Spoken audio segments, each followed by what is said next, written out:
Welcome to Monologues by Hassie, where I'm going to be dropping unsolicited brain dumps from the depths of my grey matter. I'll talk about life, money, society, and self-development, plus whatever else lies up there, whilst hopefully not getting cancelled in the process.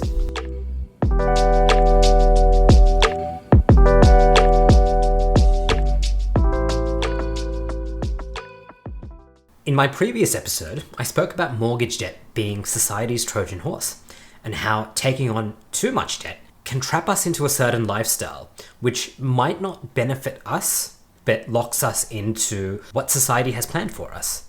And the topic of debt is very interesting, especially in these times. So in 2022, it looks like for the first time in Australia, that rates are going to rise in a long time. And this is going to have a big impact on many people. And rates have already started to rise in other parts of the world. And it really does show a shift in our economic cycle.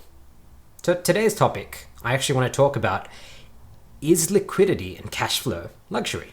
And how important is cash flow and liquidity to our feelings of financial security? Now, when I talk about cash flow and liquidity, cash flow is fairly self-evident. It's how much cash do we have coming in? But then liquidity, I will define for the benefit of anyone who hasn't heard that term before. So liquidity is the ease that we can convert an asset into cash. So imagine if I had three financial assets, that is, in my portfolio. And I'm going to put a big quotation mark on financial, because it depends on how you view this. If I have three assets being cash, shares, and the Mona Lisa, and I don't actually have the Mona Lisa, but this is just for example's sake. If I look at the liquidity of these three assets, I can convert them all into money. That's possible. The Mona Lisa is a very desirable painting. I'm sure if I auctioned it, I could fetch a great price on it. But if I wanted to buy milk right now, the easiest way for me to buy milk would be to use my physical cash. So it's already converted into a form that I can exchange it very easily for other goods and services in our economy. Now my shares are a little bit harder. I'd need to sell them when markets open tomorrow morning, and I'd probably need to wait 2 to 3 days for the settlement and for the cash to be deposited in my account, after which it's on my debit card. I can then go buy my milk in 3 days. Now the Mona Lisa presents a different challenge, because despite its value, if I want to go buy milk, well, I'm probably going to have to get in contact with an auction house like Christie's.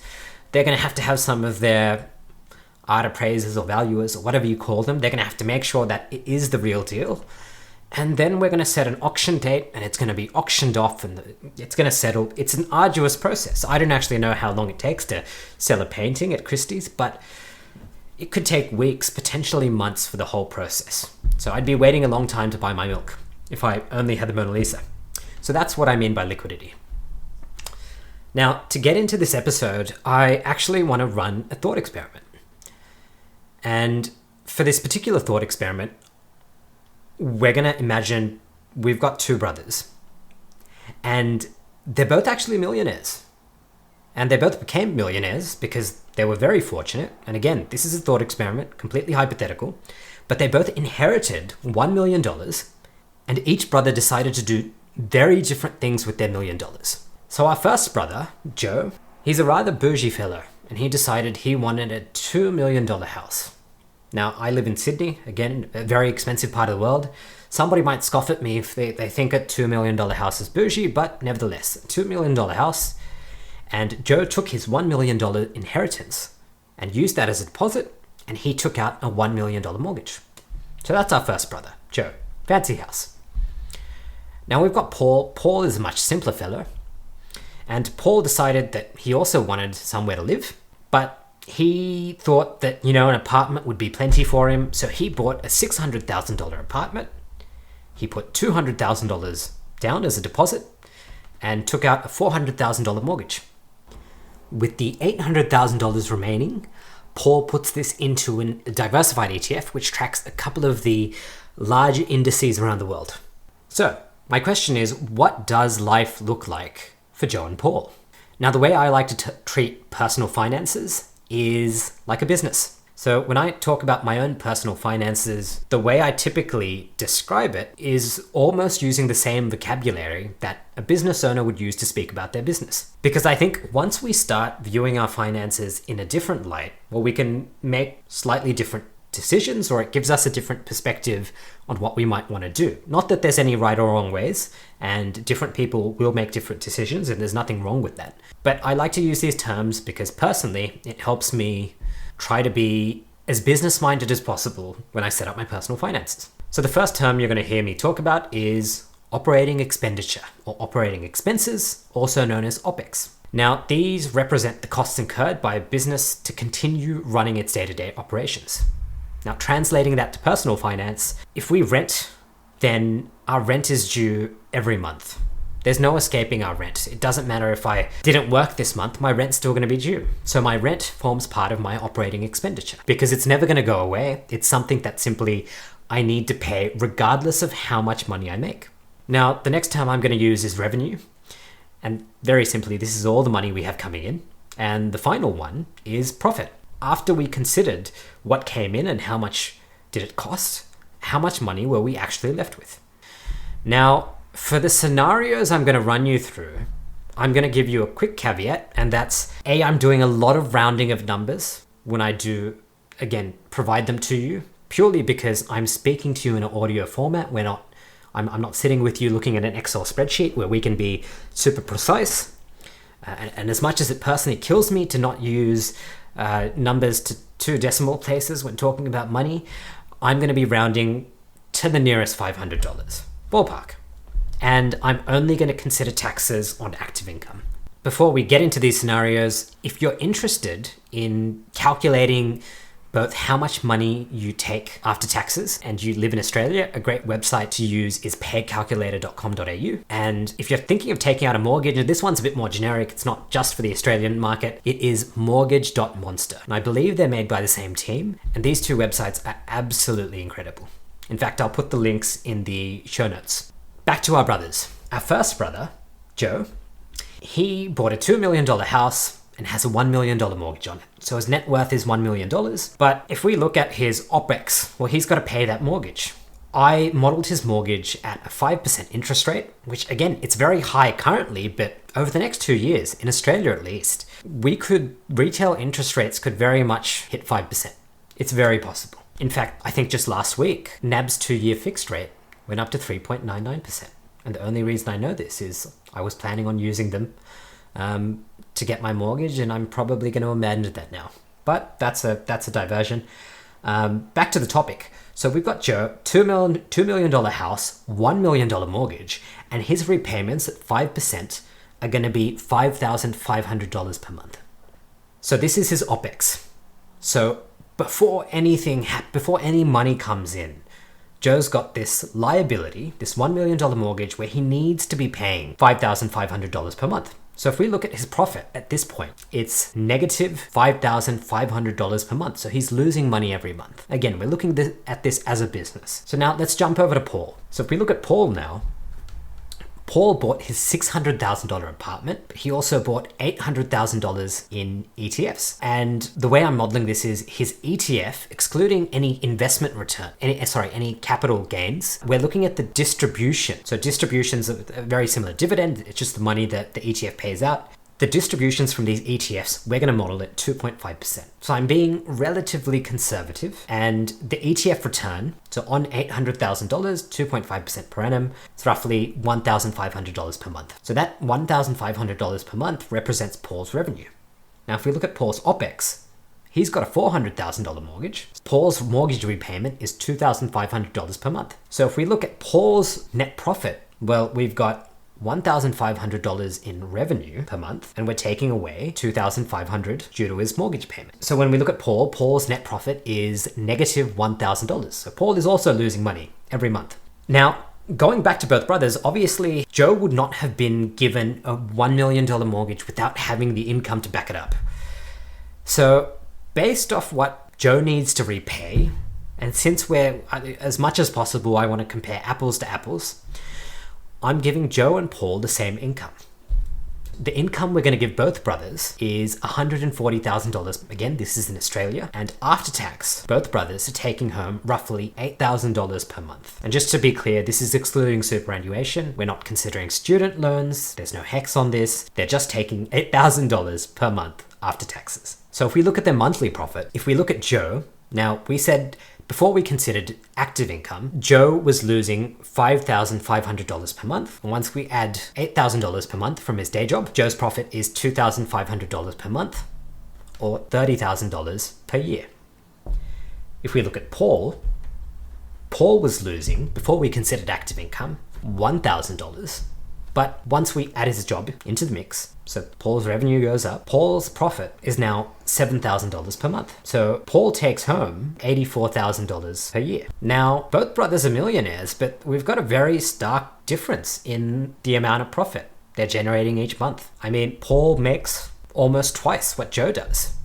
And the question is, isn't it how much money they make? I mean, there's nothing wrong with what Joe's done. Joe could simply prioritize lifestyle, and he might really enjoy the suburb he lives in and the amenities that his $2 million house has. But we're not really concerned about that. And there's other arguments for, I think, having your wealth in housing in countries like Australia. You know, we have no capital gains tax on your principal place of residence. So if you live in the house.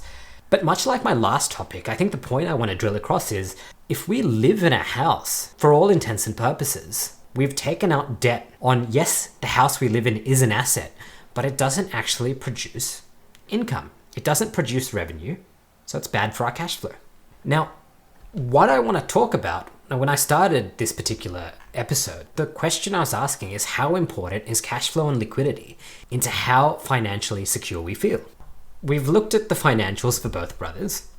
Now, what happens if either brother gets sick? They could get sick. They might get tired of working. Who's had a tough day and said, I really wish I had a part-time job, or I had a job that just didn't have the complexity that I have to deal with in my present job? Like, I'm sure a lot of people have had that thought. And the question is, out of these two brothers, Joe and Paul, whose financial machine, whose, I guess, business is going to give them more flexibility to change their lifestyle? So if I look at Paul, now Paul's the brother who, again, bought the cheaper apartment and put a lot of his money into a diversified ETF. If Paul wanted to. Now, before we considered active income, right? Before we considered their day jobs, their 9-to-5 day jobs, Paul was losing $1,000 per month, whereas Joe was losing $5,500 per month.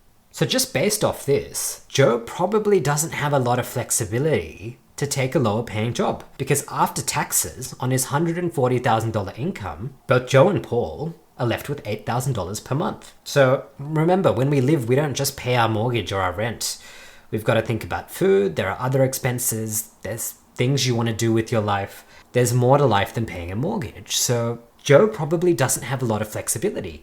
If he does get sick, or if he wants to do something else, he's very much locked in. So it's quite, if Joe were to get sick and be unable to earn his active income, could become quite stressful. Now, if we look at Paul, the one thing I like about Paul's setup is that if Paul wanted to, he could drop his income down to $42,000 per year. And after tax, that income, that $42,000, is going to be about $3,000. If he's losing $1,000 before we consider income, and he adds $3,000 after taxes, he's still going to be left with $24,000 per year. So per month, even by taking a $42,000 job, Paul's net profit is going to be $3,000 minus $1,000. So he's going to have $2,000 per month to do whatever he wants, to pay for his food, to, go to the movies. It doesn't matter. And that's a pretty significant figure, because if we look at both of these brothers in that original scenario, they're both making $140,000. And for Joe, again, the brother with the $2 million house and the $1 million mortgage, there's not a lot of flexibility for him to get out of that job. Whereas, Joe's only alternative is to get either work which pays a similar amount or a job that pays more. So again, he's similar to what I talked about in my last topic. He's very much locked into his income. Whereas Paul could not only halve, his pre-tax income, he could literally make less than a third of what he's currently making and still be very comfortable. So that's what, in terms of cash flow. And then if we talk about liquidity, shares are probably, and ETFs are probably more liquid than, the house that you live in. So Paul also has benefits in terms of liquidity. If he really needed to, he doesn't need to sell his whole house. He could sell a portion of shares, portion of his ETFs. So look, to end this particular talk, and I do realize I've been rambling on for a bit, I don't think any is right or wrong. And I see nothing wrong with, again, taking out that big mortgage, because again, life isn't just about being Scrooge McScrooge and saving as much money as you can. Absolutely not about that. But there is a certain luxury that's provided when you do have cash flow and liquidity. So to conclude our thought experiment, we've got two brothers. They're both millionaires on paper. They both make $140,000 per year before taxes. But they have two very different asset allocations. You've got Joe, who's got $1 million of equity in his house, which was $2 million, and he's got a $1 million mortgage. And you've got Paul, who's got $800,000 in ETFs and $200,000 worth of equity in his house, which cost $600,000, so he's got a $400,000 mortgage. So you've got two brothers. They've got the same net worth on paper, but they have very different lifestyles, which are afforded based on how liquid their assets are and how much cash flow they have coming in. So my question to you is, if you were going to pick between one of these extremes, and I do realize the thought experiment that we've gone through well and truly is an extreme, not everyone gets $1 million to do what they want with, who would you choose to be? Would you choose to be Joe, who's more house rich, or Paul, who doesn't have as fancy of a lifestyle, but has much more flexibility? And when you have given this a few thoughts, and if you do want to contact me and maybe tell me I'm all wrong and that I haven't factored in, all of the tax advantages of having your net worth kind of locked up in the house you live in, you can absolutely do that, and feel free to send that to me at hassie@monologues@hassie.com.